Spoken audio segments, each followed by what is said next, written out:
এক ফোনে উধাও ৫ লক্ষ টাকা। ব্যাংক কর্মী পরিচয় দিয়ে এক অজ্ঞাত পরিচয় ব্যক্তি ফোন করে হুগলির হিন্দ মোটরের প্রফুল্লচাকি রোডের বাসিন্দা তপন সেনগুপ্তকে। ওনার ব্যাংকে সঞ্চিত ২ লক্ষ টাকার একটি ফিক্সড ডিপোজিট ভাঙিয়ে রেখেছিলেন। এছাড়াও একটি ৩ লক্ষ টাকার এমআইএস ছিল।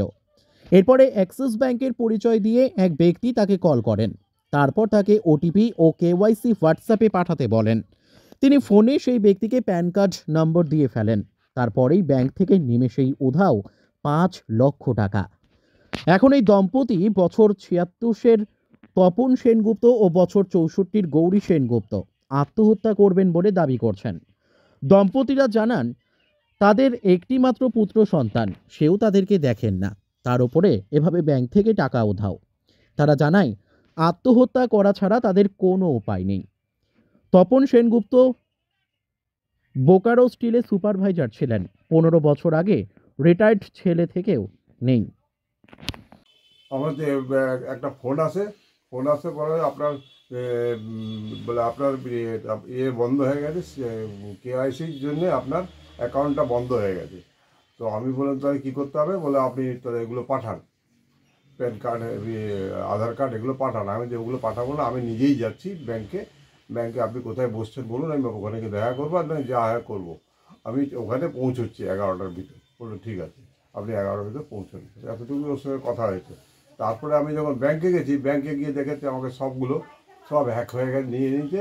আর আমার সবথেকে বড় ইয়ে হচ্ছে, আমার ওগুলো তো লিকুইড ছিল। আমি 2 লাখ টাকাটা ভাঙিয়েছিলাম 2 তারিখে, কিন্তু 4 তারিখে আমার কাছে তখনও পর্যন্ত এখনও আছে আমার কাছে ওই 3 লাখ টাকার ফিক্সড কাগজটা। সেইটা কি করে টাকাটা ওরা তুলে দেয় এমআইএস না? এটার জন্যে ওটার থেকে আমাকে প্রতি মাসে এমআইএস দিত 1800 টাকা, কিন্তু ওই এমআইএস এর টাকাটা ওরা তুলে ফেললো। টোটাল কত লাখ টাকা প্রতারণা হয়েছে? ওটা টোটাল 5 লাখ টাকা। তারপরে আপনার কাছে আর কল আসে? আর কল আসে না। কি পরিচয় দেওয়া হয় কল করে? বলেছিল আমি অ্যাক্সিস ব্যাংক থেকে বলছি, আমার নাম সুদীপ্ত ব্যানার্জি। হ্যাঁ, আপনার এগুলো সব আপনাকে 5 তারিখে কল করা হয়েছে। আমি 5 তারিখ বলছি না, গত মাসে 5 তারিখে কল করা হয়েছিল আপনাকে দেওয়ার জন্য, আপনি দেননি, সেই জন্য ওটা আপনার ইয়েটা বন্ধ হয়ে গেছে। সেটা যদি চালু করতে হয় আপনার অ্যাকাউন্টটা, তাহলে আমার মনে ভয় ছিল যে ওর টাকাটা যদি আটকে যায়। সেই জন্য আমি বললাম যে ঠিক আছে, আমি আসছি, সব কাগজপত্র নিয়ে আমি আসছি, তারপরে আমি দেখব। তারপরে আপনি ফোন করে কিছু শেয়ার করেছিলেন? তারপরে আমি ফোন করেছিলাম, ও শেয়ার করেছিল, বলেছিল। তারপরে ও ফোন করে আমাকে জেনেছিল যে আমি তখন ওখানে গিয়ে বন্ধ করে দিয়েছিলাম পুরো সব অ্যাকাউন্টগুলো। না, আপনি কিছু নম্বর বা প্যান কার্ড বা কিছু শেয়ার করেছিলেন আধার কার্ড? না না, আলাদা করে কোনো কিছু শেয়ার করিনি। হ্যাঁ, এখন এখন আপনারা কি চাইছেন?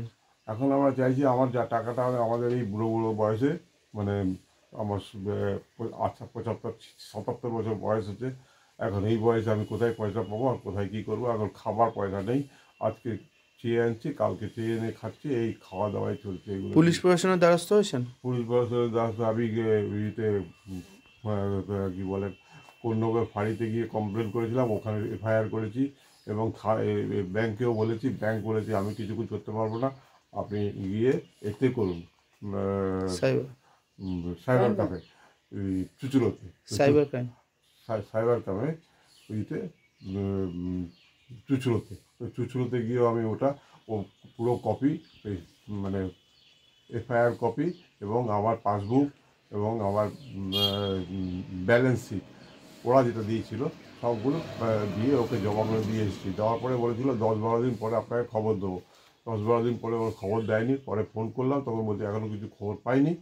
তারপরে আমাকে হঠাৎ আবার ফোন করে যে আপনি 26 তারিখে আসুন। আমরা 26 তারিখে আমি আপনার ওখানে তো অনেক উৎসব চলবে, আমি 26 তারিখে গিয়ে কোনো লাভ হবে?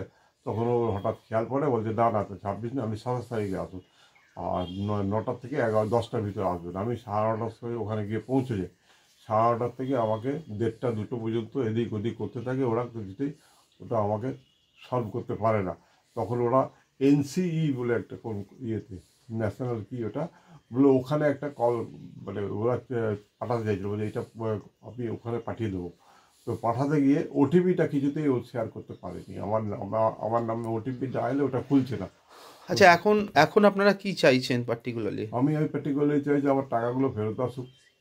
হ্যাঁ, আমরা চাইছি যে সিবিআই তদন্ত করুক, আর পুলিশ তদন্ত করুক, সবাই মিলে তদন্ত করে মানে এই আমরা জানি যে ইন্ডিয়াতে কমসে কম সিনিয়র সিটিজেনদের কিছু একটা প্রিভিলেজ থাকে, এই সিনিয়র সিটিজেনদের প্রিভিলেজ হিসাবে আমাকে কিছুটা। আপনার নাম?